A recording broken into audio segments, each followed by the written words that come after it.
Hi everybody, welcome to Cricket on 5 and our look at the 6th NatWest One Day International between England and Australia. The Australians have utterly dominated this series. They're 5-0 up. We're back here at Trent Bridge, and not for the first time this summer. I'm back here with Geoffrey Boycott. Geoffrey, what's going on with England's one-day cricket?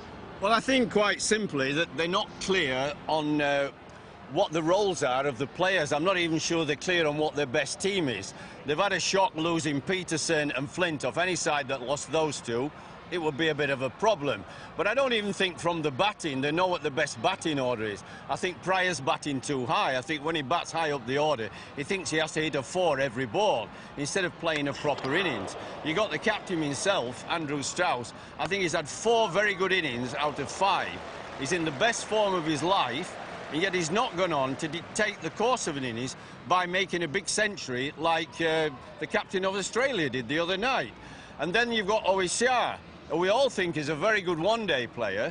In fact, in his first test match in Bombay, I think it was March 2006, he made a splendid 88 and a 30-something, and I thought, wow, what a good player. Played the ball around the park on a not easy pitch. Now he comes into the one-dayers, he blocks it, then has a slog, and he stopped doing what he was good at, which is playing the ball around. And then you've got Ravi Bopara, who we all think has got some talent, but I think he's lost confidence and conviction in himself. And now I think he's playing with a bit of too care, not enough freedom about him. So there are various things they can do to improve. All right, overall though, there's 1 or 2 things badly wrong. They're not fielding well enough. Why is that? Well, they're not fielding well, that's up to them. Look, there's enough athletes in the team.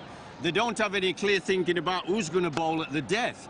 I also think Anderson and Sidebottom are not swinging the ball. Then Rashid bowled brilliantly at the Oval. Then they left him out for 2 matches. His confidence is gone. They dropped the best off-spinner, Swan, the experienced bowler, leave Rashid on his own, and he's uptight about it because he's on his own. Geoffrey picking elements of confusion and also highlighting some problems with individuals. Here's an overall thought. England's best one-day cricket of late has come in Australia, having lost the Ashes, and last summer in England, having lost the Test series to South Africa. Now suddenly Australia are playing very good one-day cricket here, having lost the Ashes to England. So maybe winning Test series is taking an awful lot out of the players who go on to become involved in the one-day series. The position at Trent Bridge is that Ricky Ponting has won the toss, and 5-0 up in the series. Australia will bat first. 3 of the 4 England players who are not playing in this match, the 2 not chosen, Graham Onions on the left and Adil Rashid on the right, then Stuart Broad missing out with a little niggle to his knee, and Luke Wright, of course, still missing with that injured toe. There's the England side, as Andrew Strauss welcomes back Graham Swan and James Anderson. For the Australians, also a couple of changes. Michael Clarke is resting, so James Hopes plays, and Brett Lee's back instead of Mitchell Johnson.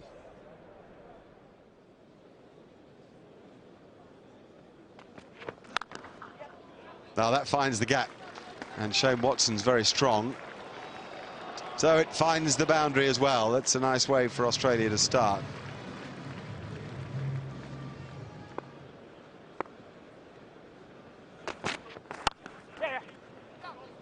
Good stop.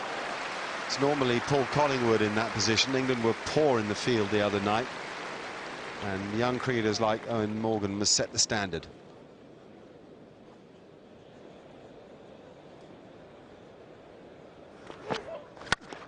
That's a fantastic stroke.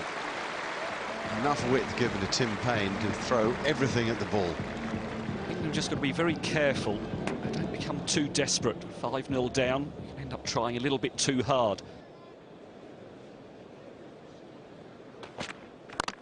Oh, yes! A bit of luck goes England's way. James Anderson back into the side, has a spring in his step, and now a smile on his face. You say luck, Mark, but also give the bowler quite a bit of credit. Was trying to get the cut away a little bit too close to him. Bottom edge back onto his stumps. Just the start England wanted. Australia 19 for 1. Watson gone for 4.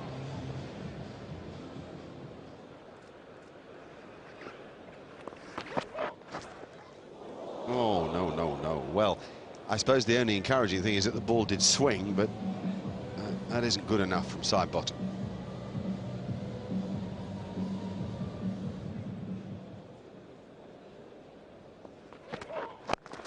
Oh, there goes a bit of timing for you. That's a man who made 100 the other night. And a good way to get off the mark for the Australian captain.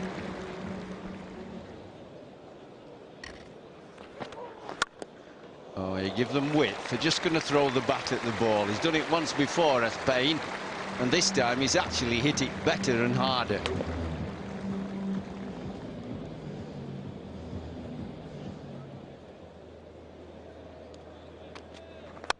Oh, that's too full, but he's got away with it. It's a very full half volley. Ricky Ponting not in best form today yet.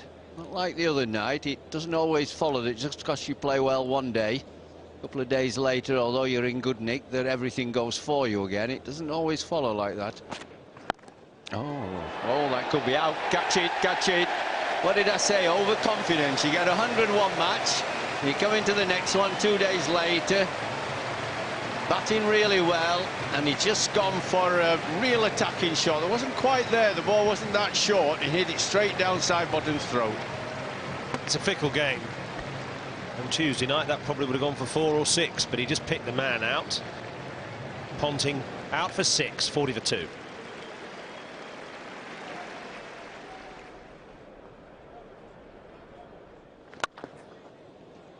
Well, no, that's poor fielding, that. That's the captain, so he can't complain about anybody else. What should have been a single, you know, has gone for 4, and yes, he's cross. He's cross with himself, nobody else.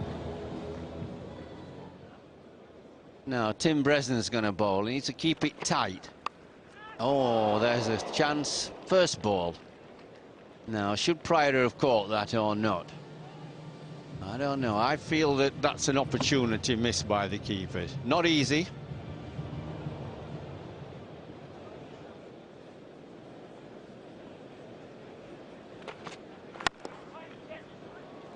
That's a nice shot. Just opened the face and found the gap between the backward point and the cover point.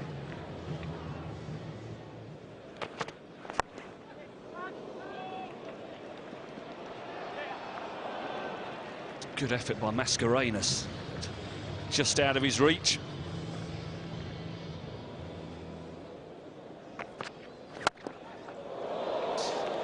Gone the aerial route, Tim Payne. He's full of confidence, and that is the maximum. It's gone over the boundary edge.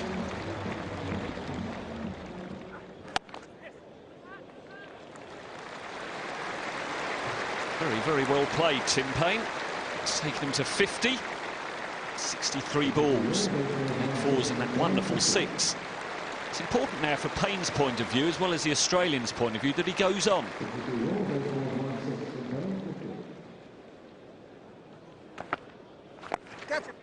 Very, very nicely played. It's a brave shot by Tim Payne.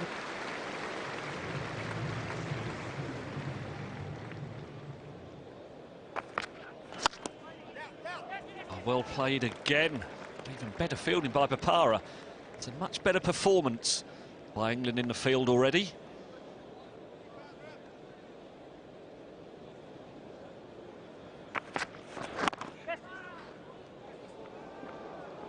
Single there brings up a 50 partnership between Payne and Hussey.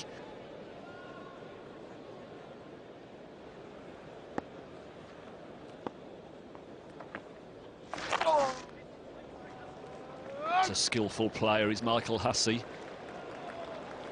Not only has he timed it exceptionally well, the placement is exquisite. Payne here is looking a little bit impatient. Just 3 singles off this over so far. He's looking to try and manufacture something, and in fact he's achieved it too. That was a good shot. The diving Morgan couldn't intercept it.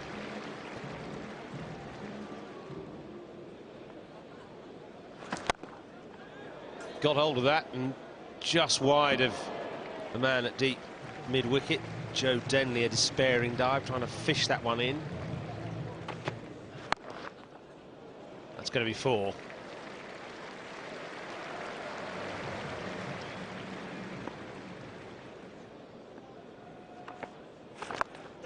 Wow, what a shot from Michael Hussey. That was a right-hander's sweep. It's brought up the 100 partnership, and in fact, interestingly, Michael Hussey started off as a right-handed batsman, changed when he was 12, and pretty good both ways around.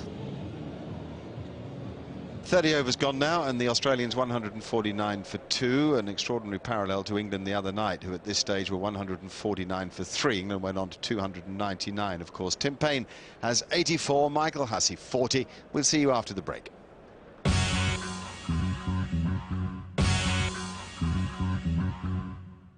Hello again from Trent Bridge, where there's a cool autumnal feel to the air, but plenty of heat in Australia's batting. 149 for 2 now. If they scored 8 and over from here on in, they pass the 300 mark.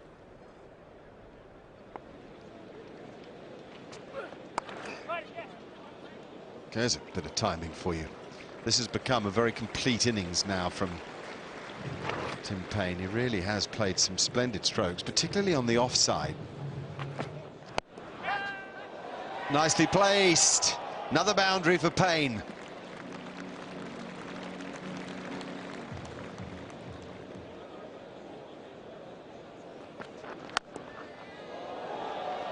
He's so good at that. You know, very few people hit the ball as well mid-wicket, wide mid-on as Michael Hussey.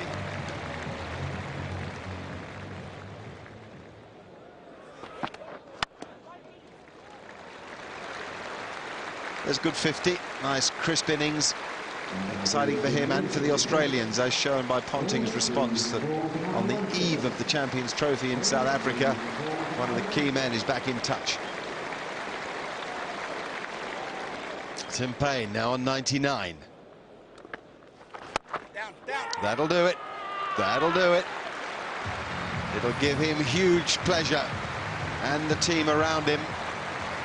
Just his 7th one-day international. He made his debut against Scotland 3 weeks ago, would you believe, and now here at Trent Bridge, famous ground, he secures a fine achievement.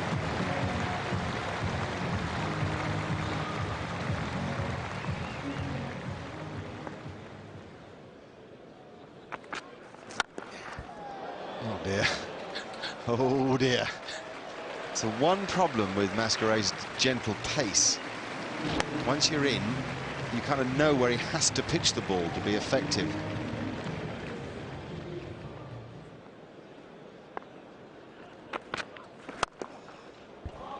Oh, there's a good stroke. Right up there with any that he's played. We've definitely seen a better Tim Paine today, a cricketer who's grown through this series. They've now put on 150 together, this pair.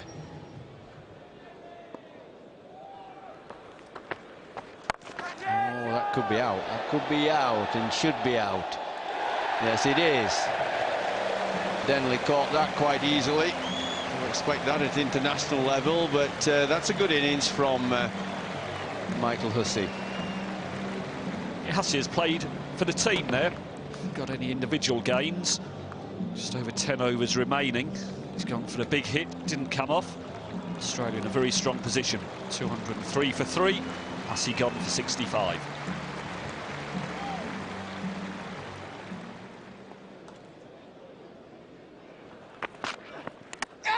Oh dear. Well, it's a lovely innings of 111 by Paine, but he hasn't played quite the same since he got 100. He's tried one or two extraordinary shots. There he is, just slogging across the line, and he's played lovely and straight, caressed the ball. He's got an underside edge. That was an excellent catch from the wicketkeeper Matt Pryor. Bottom edge. Pryor hung on to it. It's all about Tim Paine. His maiden one-day international 100. Wonderful batting. He's gone though, out for 111. Australia now 206 for 4.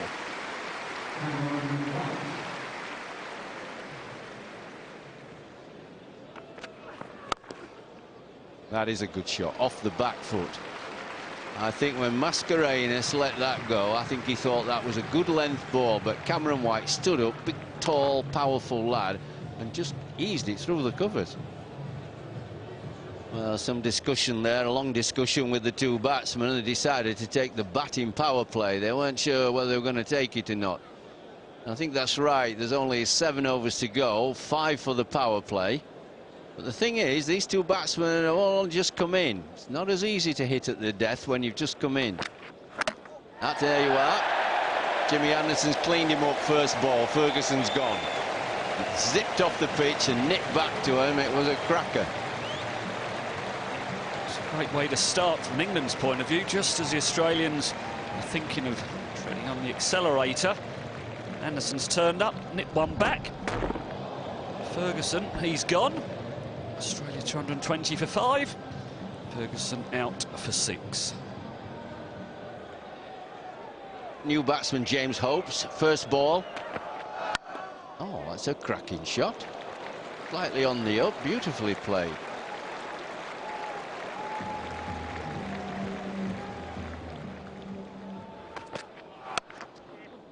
Oh, that's 4 more. That wasn't such a good ball.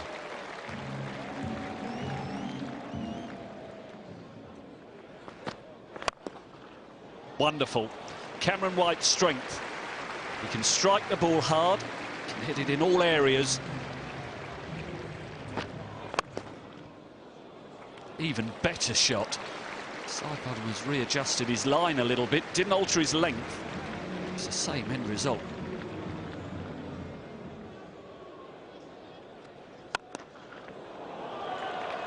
Struck that very, very hard.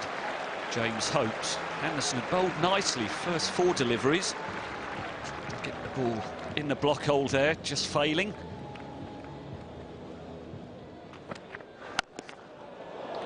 He swatted that one away. Previous ball a full toss. Anderson bowling a slower bouncer.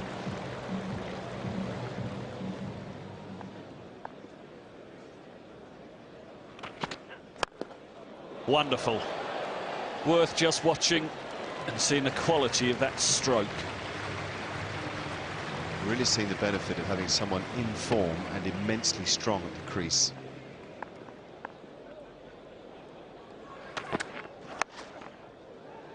It's 4 more for Cameron White. It's a really destructive innings.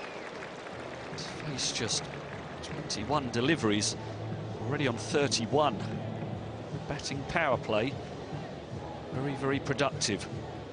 In the series previously, we've seen Brett Lee brilliant at the death, getting the ball into the block hole, changing his pace and making it very hard to score as freely as this. It's definitely a distinct difference between the sides.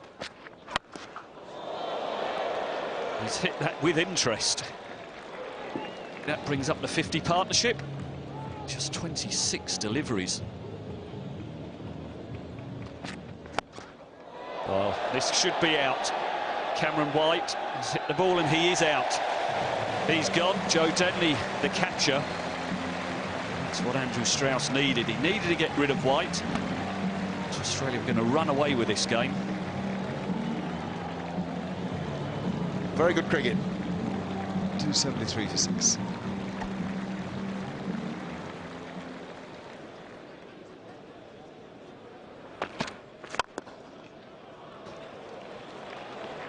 Such a dangerous player, Hopes. Been left out the last couple of games. Just come in and just play with so much freedom.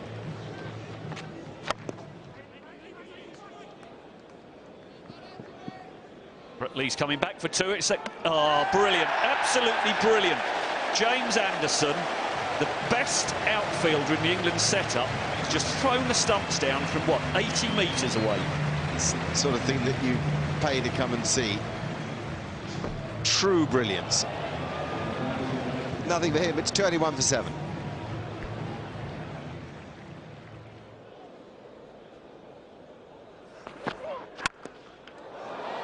Showing the gap again, James Hopes. Really impressive batting.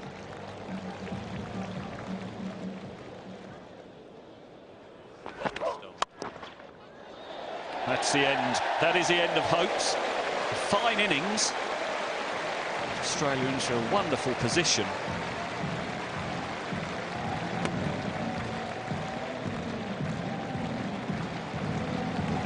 Hope's out for 38. Australia 288 for 8. Peter Siddle, it's his first delivery. Oh, what a start. Peter Siddle coming in at number 10. That may be the greatest first ball ever played. You believe what he's just done here? He's number 10. Look at that. Get on. Won't see that in the coaching manual. No, all that stuff about standing still, letting the ball come to you.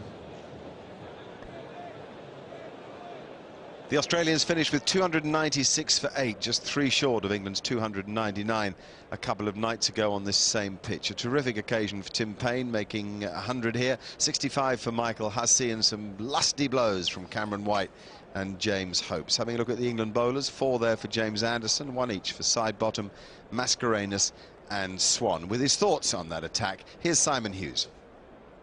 Well, that innings just continues a repetitive sequence of toothless England bowling performances. They lack either speed or deception to take wickets in the middle of the innings and therefore stem the flow of runs. Their bowling doesn't really have an X factor.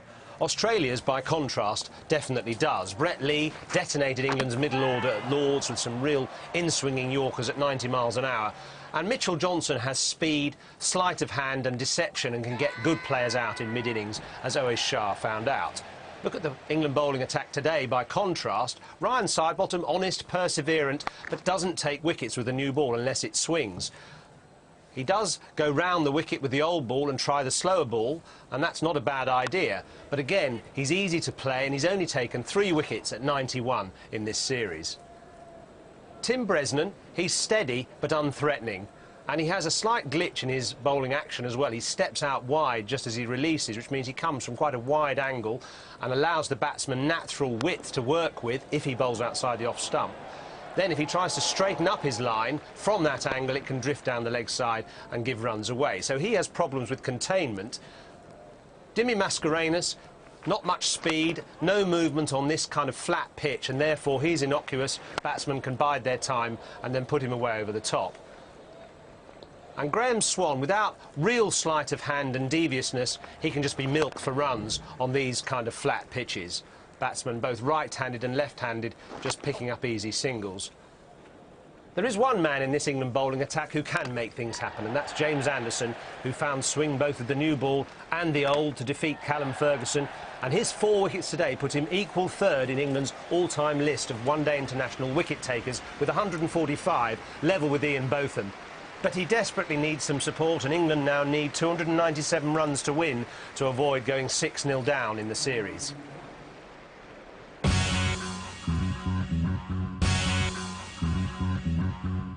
Welcome back to a lovely sight at Trent Bridge. The floodlights are in operation, and England have 297 to win this 6th one-day NatWest Series match.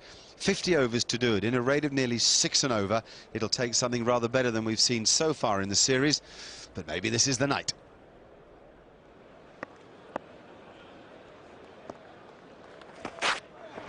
Whoa, oh, is it out? They're asking. Strauss is completely dumbfounded by it and perplexed by that decision. He clearly didn't think it was out.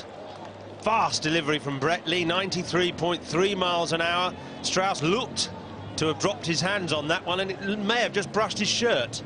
That was my initial reaction. He said his shoulder, not his glove.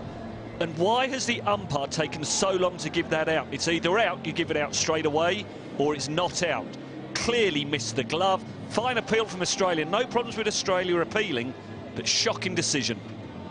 The worst possible start for England. The captain gone. No runs on the board. 1 wicket down. If we look at the snickometer, you can see as the ball passes the gloves, there's no movement on the graph. Just there, as it flicks his shoulder, that's the movement that the umpire Ashid Ralph missed. Well, Bapara in at number 3 for the 3rd ball of the innings. And immediately gets a no ball from Brett Lee, which means he can get his account underway with no risk. Oh, it's the slower one from Brett Lee to try and deceive Bopara. Didn't deceive him at all. Swatted it for 4.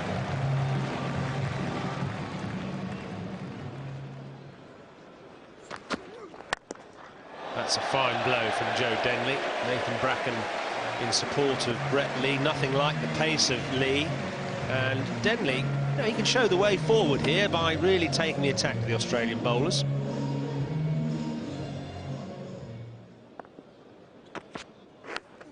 Oop, Siddle into the attack, finding some movement straight away. Back into Bopara, who got a bit of a lucky inside edge there. Again, evidence of Bopara's lack of confidence.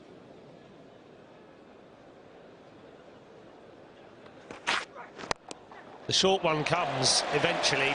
Denley waited for it and put it away pretty well. Lee trying to give him a bit of a wake-up call with a quick bouncer, but Denley looked equal to it. It's a big confidence boost for Denley. Think back to that 2020 match at Old Trafford. Denley was out, caught at square leg. The ball was on him too quick. This time, he's won the little battle. Will he win the war?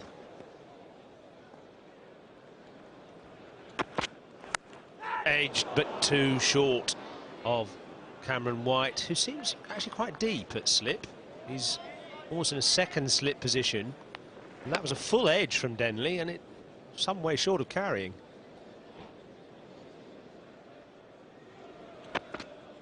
Oh, well, what a great delivery that is from Siddle. Seemed to swing late. Denley perhaps trapped on the back foot after facing Brett Lee, just not getting out of the blocks quickly enough.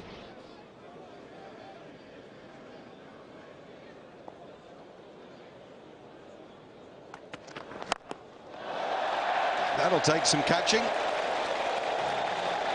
This is quite a little performance already from Joe Denley. The great thing about it is the sort of freeness with which he's playing.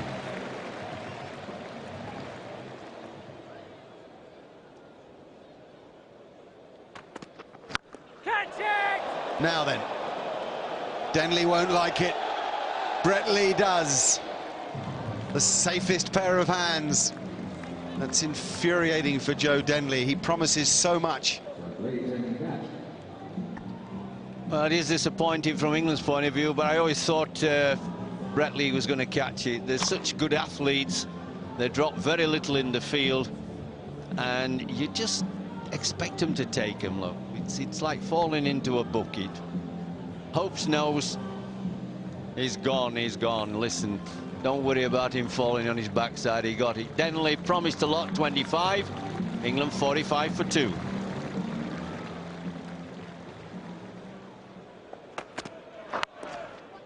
Oh, you got to go here, Ravi. Ricky Ponting! He hits so often, and this time Bopara's got away with it. For once, Ricky lets him off the hook. Surely out, I think. Oh, surely out indeed.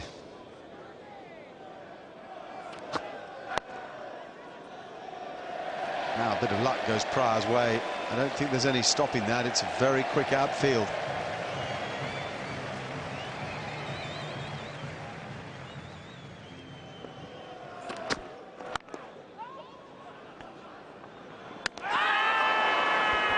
Dear me, that really isn't good. That really isn't good. So much so that the Australians are already celebrating. And just Matt Pryor's reaction. How good is this from... Oh, gone. Gone. Just gone. Just a moment ago, we said that Ponting doesn't miss often. That's the penalty when he hits. Pryor, another failure for 6. England 59 for 3 and in trouble.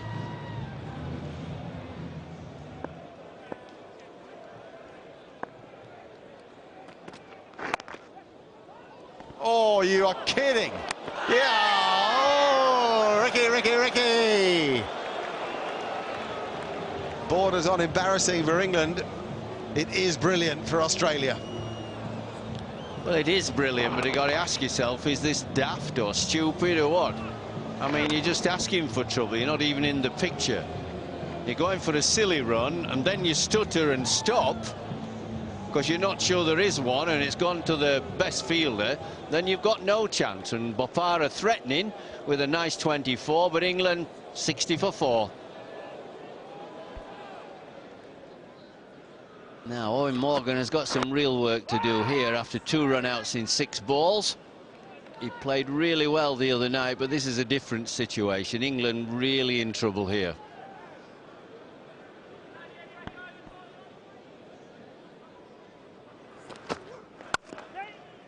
He's off the mark, but just a single.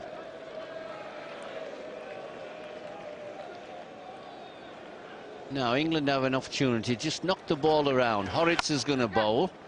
They've got to get the scoreboard ticking over, not necessarily big shots. These two have got to get in, but they've got to move it around and not get stuck. And above all, not get out.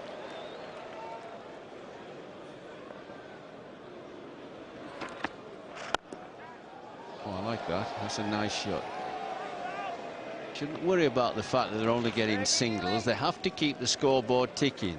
They have to play sensibly. They can't afford to lose any more wickets. They have to get in, but keep knocking the ball around. Get the scoreboard ticking round.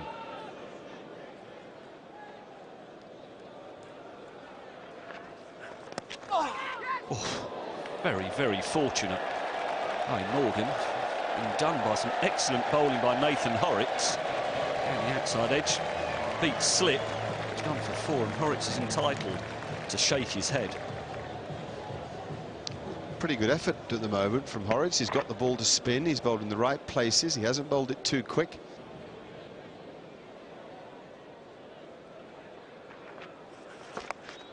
Clever batting from Morgan. He's been picked to play for England the way he played for Middlesex. These are shots that are often seen at the home of cricket. Good to see him doing it with the 3 lions on his shirt. Yes, it's a unique skill that he has. Properly harnessed, it may well offer something to England, and it needs to tonight.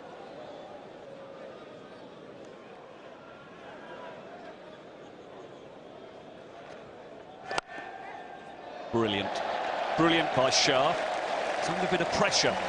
It's a senior batsman in this run chase. He's got to take on responsibility. While he's playing shots like that, England have a chance.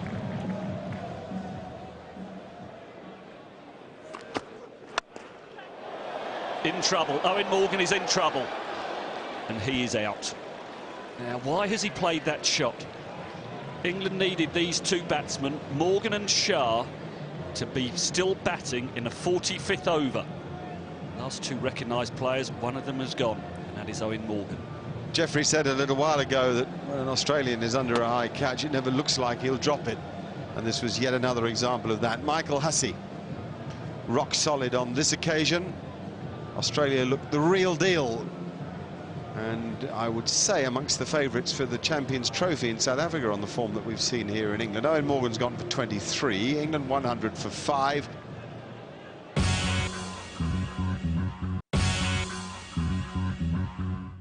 Hello again, and England finding it very difficult here at Trent Bridge. 100 for 5 now, needing a further 197 to win the game at a rate of more than 7.3 and over. Owen Shah's out there with 18, and Dimi Mascarenhas has just arrived at the wicket.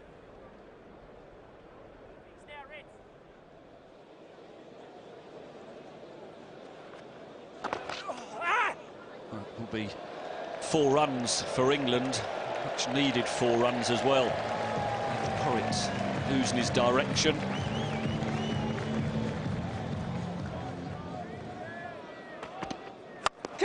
It's in the air, and Owen Shah has gone. Just didn't know what to do. If you want to take the attacking option, he's just going to try and find the gaps, tick it over all the time. In the end, he's gambled, but he's gambled very, very poorly. Shah's tried with everything that he's got, but in the end, he and other of the England players just seem to be up to it. Australia are playing good cricket, England aren't. It's 114 for 6 and looking desperate.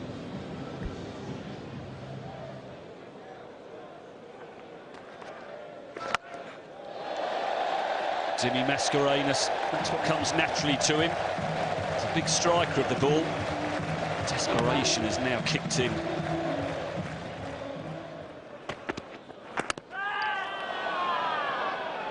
Oh dear, that just about sums up England's day. Jimmy Mascarenhas played the ball on the leg side. Seemed to hit everything. When your luck's out, you've just got to grin and bear it. One blow from Mascarenhas that gave us hope. In the end, it was James Hopes who won the day. It's 125 for 7.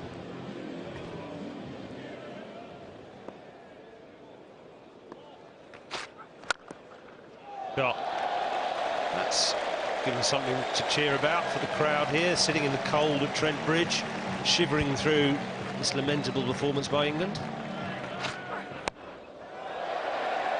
He played that very well. The trouble is, it's a soul-destroying time to be batting when your team's 7 down.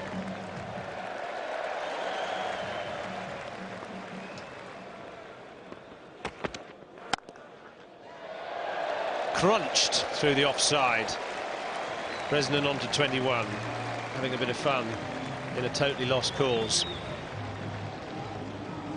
I suppose really England's players are now thinking more medium term in terms of the Champions Trophy, which comes up next week. 1 or 2 players still with an opportunity to show what they can do here and get selection, but unfortunately maybe Graham Swan might not be one of them after the way he played that shot. That was a rather sad end, and he's been generally unimpressive in this series compared to successes he had in the Ashes. He threatened a couple of shots, but he's gone for 12, and England in disarray. 159 for 8. To believe that. And I don't really blame the crowd. They've every right to feel let down. England take the batting power play with Ryan Sidebottom on strike and 133 needed from 78 balls. I ask you. And the first ball of it is safely played to square cover for no run.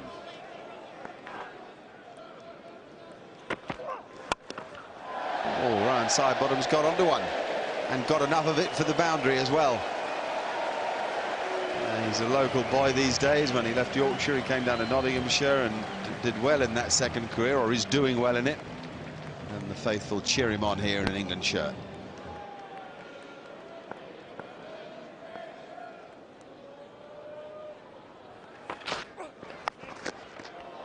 Great stop. Does he hit? No. Oh, however, Brett Lee just has a bit of fun, is the truth.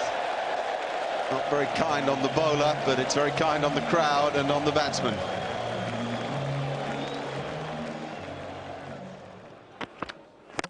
That will do the trick. Full and straight for Peter Siddle, and it's those basics that have worked so well for Australia in the field. Been so impressive about Australia, known for the last 15 overs or so. They're winning this game, but they maintain their professionalism. They're working hard to improve all the time. Hard work pays off. England 182 for 9.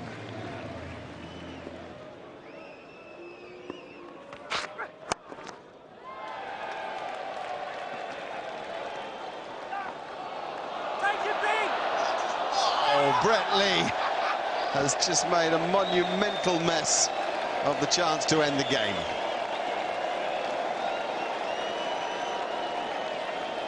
I mean, it was said and done, really, as Ponting's face tells us. Finding positives. I don't think it will cost them the game. Yes, Brett Lee wanted to hit the stumps. That's how he wanted to end the game, with glamour and glory and impact. Not with a measly little run out. That's a devastating performance by Australia. A thoroughly deserved victory, led by their captain Ricky Ponting in the field after Tim Paine had made that 100, his first 100 in one-day cricket. And what a way to finish, a flying stump. Tremendous stuff. We've got plenty to talk about when it comes to England, but for the moment, let's reflect on the Australians and how exceptional they've been. 6-0 now in the series. 25 Denley, 24 Bopara, 23 Shah, 23 Morgan. Batsman getting a start but not going on. Tim Bresnan doing very well at the end, unbeaten with 31, but it was a sorry tale for England against that bowling attack. Brett Lee fast and furious, 2 for Nathan Bracken as well, 1 for Peter Siddle, 3 for the impressive James Hopes. He's been good in all departments of the game this evening. There's the margin. Australia winning by 111 and leading the series by 6-0.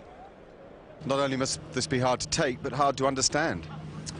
Yeah, I mean, tonight was especially disappointing. We were never in the game. It was a bit of a horror show with the bat, to be honest. It's disappointing when it happens once or twice. It's even more so when it happens 6 times. So, we really need a couple of individuals to stand up and get some big runs and turn it around for us. That's the only way to move forward. You need to win at Durham just so you can go to the Champions Trophy feeling better about yourselves. Yeah, definitely. I mean, we've got one more opportunity to show what we're capable of, and we need to take it. It's as simple as that. The power plays, why so oddly late? Look, I mean, when you're losing wickets consistently, it's quite hard to put batsmen in a position where they have to hit when they're not in. So tonight, we were a long way behind the 8 ball, and we wanted to get one batsman in who was capable of taking the game to them, but wickets just kept falling. Now, finally, you can't change the people, but you can change the mindset. Have you got time? Well, we're going to have to find time. I mean, before this, the first game here at Nottingham, we talked very much about going out and playing for you to your potential and playing in a positive manner, and that's the way we've got to do it. It's as simple as that. There's no point in feeling a lack of confidence and hanging around, because you're not going to win a game doing that. Jeffrey gave us a potted version of the problems before play began. Sadly, they didn't resolve any of them, did they? No, they didn't. I think, quite frankly, they're not good enough. I mean, you've got to face up to that. The Australians are a very good side, very well organised. We are not. As I said, we have no bowlers at the death.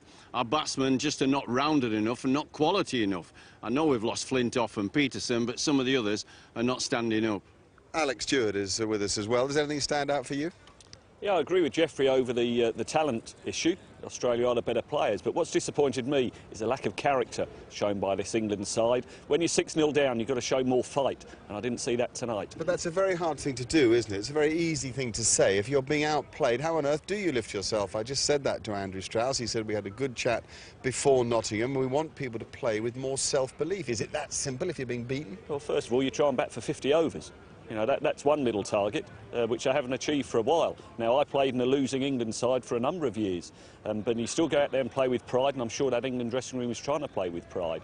I just want to see a little bit more of the individuals, show more character, as I said, and therefore we may see a side that can move forward. OK, how can they move forward for Sunday and for the Champions Trophy? Well, they can't for Sunday, because I don't think they'll bring in new players, and the Champions Trophy, they've already picked the side. But after those matches, I would start again. Some of the players have had a good chance. You've got to go. You've got to move on to the next batch of young players. I mean, our show is too short for me to tell you what I think, because it'd take half an hour. I think there are a lot of players that have got to go. They've had good chances, and you must try something new. You must get some energy into side, some newness. It's the same old faces, same old failings, and I think that will happen at Durham too. All right, harsh, but in many ways fair words from Alec and from Jeffrey. The final game in this series is on Sunday from Durham. It's a day game, so we'll be with you at 7:15 in the evening. Until then, good night from us all at Trent Bridge.